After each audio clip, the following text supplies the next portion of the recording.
This video is about what if we are wrong about Bitcoin? What if everything that Bitcoiners believe is wrong? Wrong about sound money, wrong about the evils of the fiat money printer, and wrong about inflation draining your life force. And that means the current system is right. What if the fiat system really is sustainable? The money printer really is necessary, and never-ending inflation really is just the cost of living in a modern world. Real wages will always keep up. No one's getting left behind, and everything is headed in the right direction. So let's play it out. If we're wrong about Bitcoin, I'm about to explain to you exactly what the future we're heading for looks like. And by the end, I think you'll know why I'm grateful for the existence of Bitcoin. First, real quick, welcome to the Sat Stacker Show, a Bitcoin show for people who think deeper about money. I'm your host. My name is John, aka the Sat Stacker. Sat bottom girls, you make the rockin' world go round. Hit the subscribe button if you want to learn to stack smarter and grow your conviction in Bitcoin. And let's find out what the fiat future looks like. We're going to be doing some math, making some comparisons. So let's just pick an arbitrary date for the sake of comparison to see how things are going. So let's say we just start with, I don't know, 1971. Just random number right off the top of my head. No significance at all. I have directed Secretary Connally to suspend temporarily the convertibility of the dollar into gold. So as we know, of course, we temporarily ended the dollar's convertibility to gold.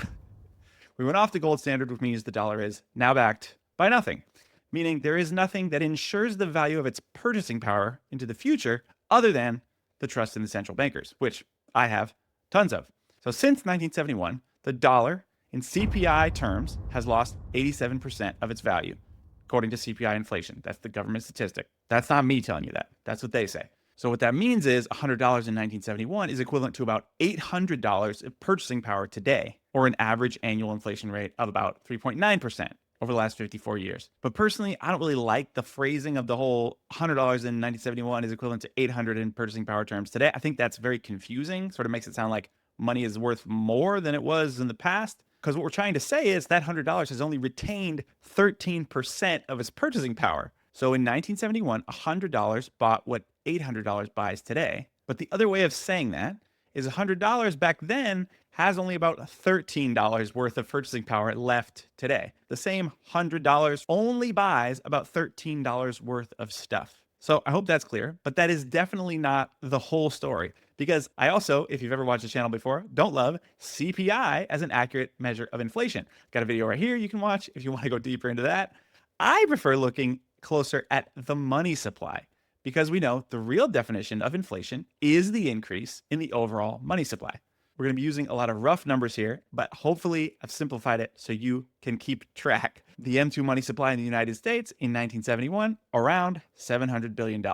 The M2 money supply in 2025 is over $22 trillion, which is an increase of about 31 times. In terms of dollar debasement measured in the increase in the money supply, the dollar has lost about 97% of its value since 1971. So that $100 in 1971 that we said was worth $13 now, it's actually worth $3.20. But as we know, the fiat system is right. The Keynesian economists are right. So this is good and necessary. And everyone's real wages have clearly kept pace. Look at real wages adjusted for CPI. So no one has actually been hurt by this change. This is all fine and good and working according to plan. So we'll just keep it going. We just take the rate from the last 54 years and we project it out another 54 years to the year 2079. At the same rate of the growth of the money supply, the projected money supply will go from about 22 trillion in 2025 to over 700 trillion in 2079. Can that even be true? I gotta check the math. Is that even right? I guess it's true. The last 54 years, historical annual growth rate of the money supply is around 7%. So project that out another 54 years, and M2 is over 700 trillion. It's actually close to 800 trillion. I'm rounding down to be kind. So remember that $100 you had in 1971 that fast forward to today is worth $3.20. Well, by 2079, it will have seen a literal 99.9% destruction in its value. So put it very bluntly, it will literally be the equivalent of 10 cents. But actually, in this fiat system, as we know, since wages are keeping up, everything's fine, it's actually a good thing that they'll be printing all that new money. Inflation is good. You see, in the long run, it can stimulate demand, encourage investment. Because we're going to need it. Why? to cover the government debt, because in 1971, total federal debt was approximately 400 billion. As of 2025, the national debt has surpassed 37 trillion. So we're talking about roughly a 92, 94, close to a 95x increase in the nominal debt over 54 years. Debt relative to GDP has gone from about 35% in the early 70s to about 120 or 130% today, projected to soon surpass 140%, which means that the entire debt is now 1.4 times the entire US economy's annual production. FYI, insane.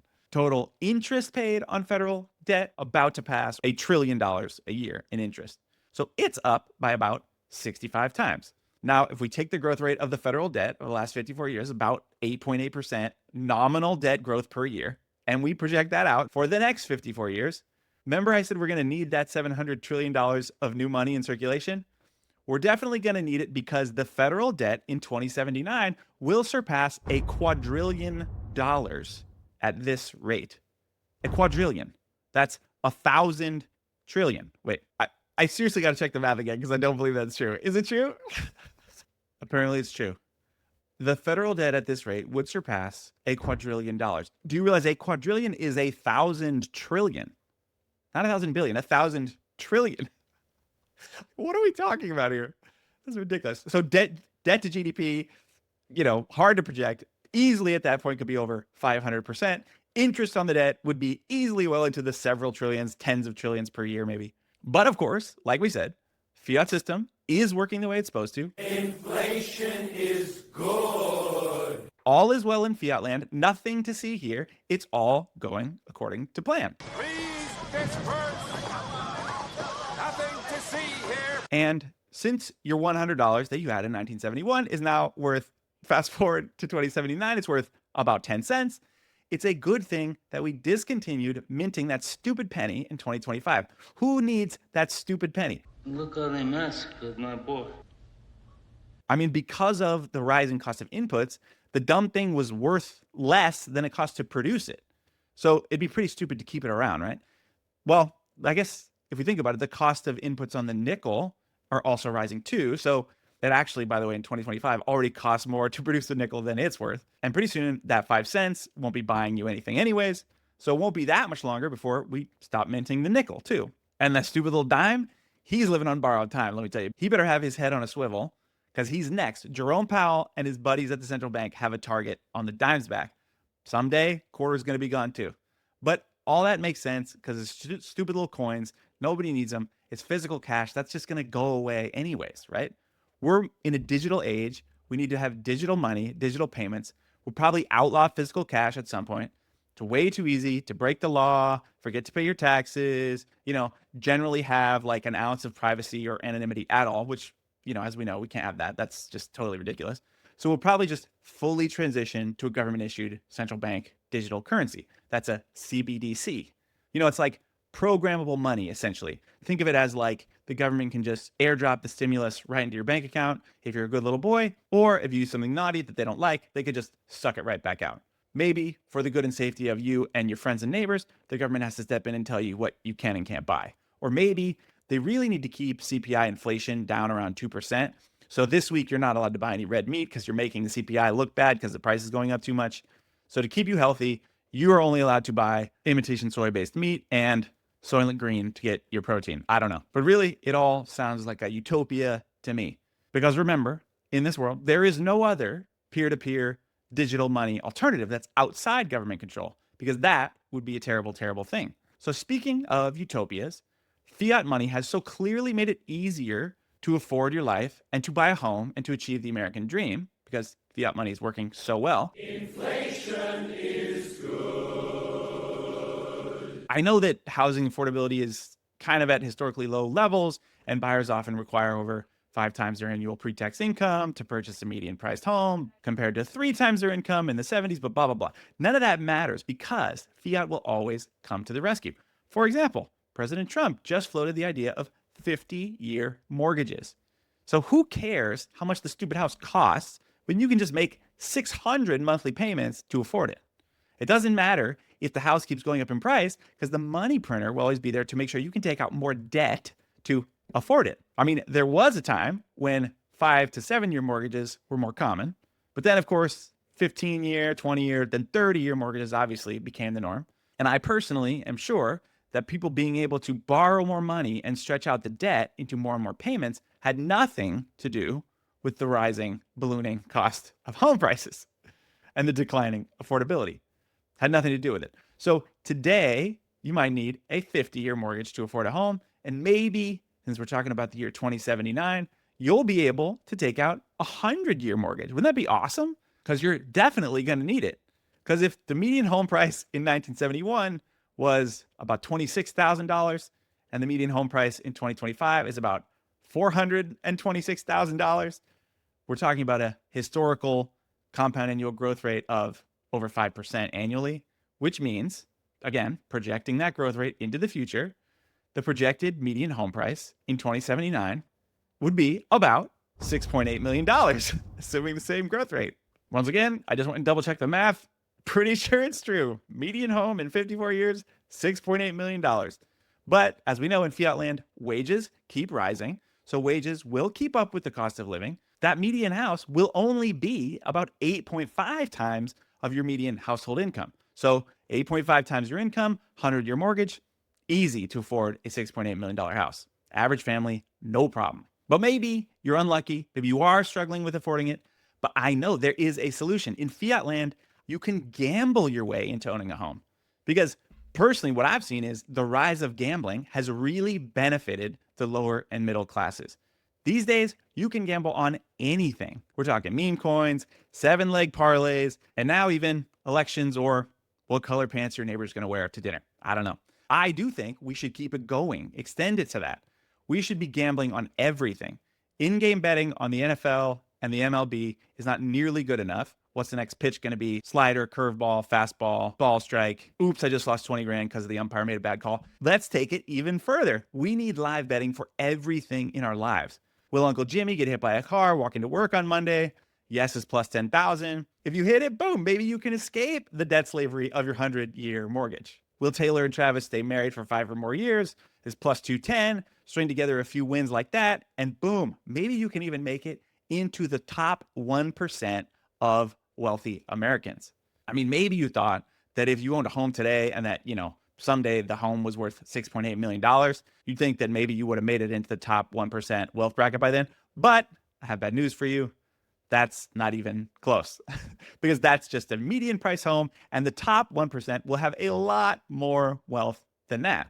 Because as we know, in the fiat system, wealth inequality must increase. And that's a good thing. That top 1%, they create tons and tons of value for society. It's only fair that they siphon off a larger and larger percentage of the wealth to themselves. For example, in 1971, estimates, top 1% in the US had about 22 to 25% of the wealth. So now in 2025, they have about 31% of the wealth. Seems totally fair. What's another 6 to 9% amongst friends? So projected trend out, if that continues until 2079, the top 1% will have about 40 to 45% of all the wealth. The wealth gap between the richest and median families in the US, I'm sure will also keep widening too. I don't have statistics for the dates I've been using, but let's just take this example. In 1989, the richest 5% of families had about 114 times the wealth of families in the second quintile. By 2016, that ratio had more than doubled to about 248 times. So by 2079, I'm sure it'll double a couple more times. We can keep going. After-tax income for the top 1% grew 226% from 79 to 2016, while growth for the middle and lower income brackets was much, much lower. But as long as CPI stays around 2%, no one is getting worse off. So I think it's totally fine. Inflation is good. I mean, we also might have a few more of these like up and down, boom, bust cycles, bubble in a recession. But those are no big deal because the government can always print more money for bailouts and stimulus. As we know, 2008, housing crisis, the government used about $500 billion to bail out the banks. Seemed reasonable at the time, had to be done. Otherwise, economy would have collapsed. But maybe that wasn't really even enough, to be honest, because by 2020, we had really learned our lesson. And for COVID stimulus, the government really jacked it up and injected about $5 trillion worth of stimulus. So call it 10 times more than just 12 to 15 years earlier. So maybe we have another crisis at some point, but it's no big deal because they can do another 10x on the stimulus. Maybe this time they'll just print $50 million to inject into the economy. I know 50 trillion sounds crazy, sounds kind of like a lot, but don't forget, we got to get to that $700 trillion M2 money supply somehow. All right, I'm going to drop the stupid charade of the sarcasm. I think you get the point now. If you couldn't tell at all, I clearly do not believe any of this is sustainable. I clearly think it's not a good thing that if we're wrong about Bitcoin, that is the world that fiat land is headed for. I mean, you tell me, do you see a different end in sight? Because we've been doing this whole charade, this song and dance. Oh, we hit the debt ceiling. Oh, federal government shutdown. We got to balance the budget, rein in federal spending. We've been doing this dog and pony show for decades, and I haven't seen anything change. Does any of that ever actually happen? Look at the chart on how many times they've raised the debt ceiling. Why the heck are we calling it a ceiling? Clearly isn't one. Is there ever actually any politician who wants to rein in spending? Is there ever actually a voting base that would even actually tolerate it or vote for it? Clearly not, because the whole entire system is too addicted to the money printer. There is clearly no turning back.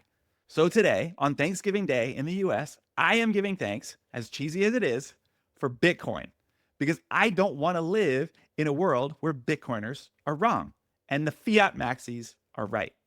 Their world sucks. It's awful. It's terrible. It's evil. It's full of lies, manipulations, gaslighting, never-ending distortions and deceptions.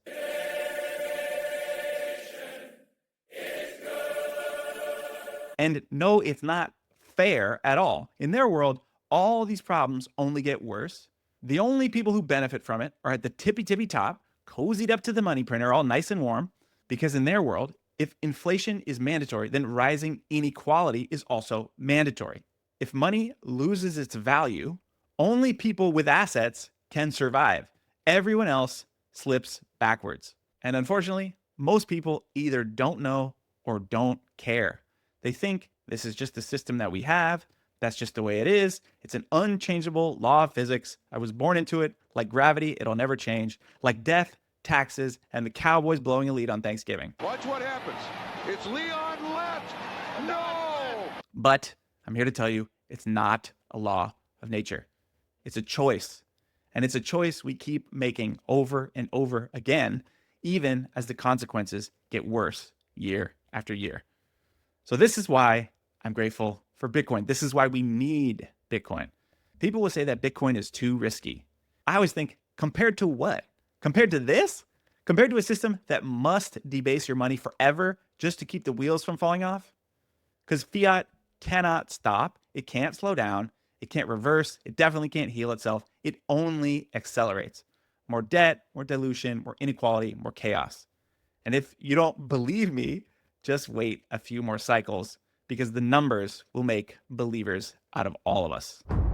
Thankfully, we don't have to just sit around and get dragged apathetically or kicking and screaming into that future. We don't have to accept a world where saving is impossible, where the rules constantly change, where every crisis requires another 10 trillion in stimulus and debt. We actually have an exit. We have a lifeboat, a parallel system, and a new foundation to build on. And that is Bitcoin. Because Bitcoin doesn't lie. It doesn't print more of itself when things get inconvenient. It doesn't care who's in office. It doesn't discriminate. It doesn't censor. It doesn't inflate. And it doesn't play favorites.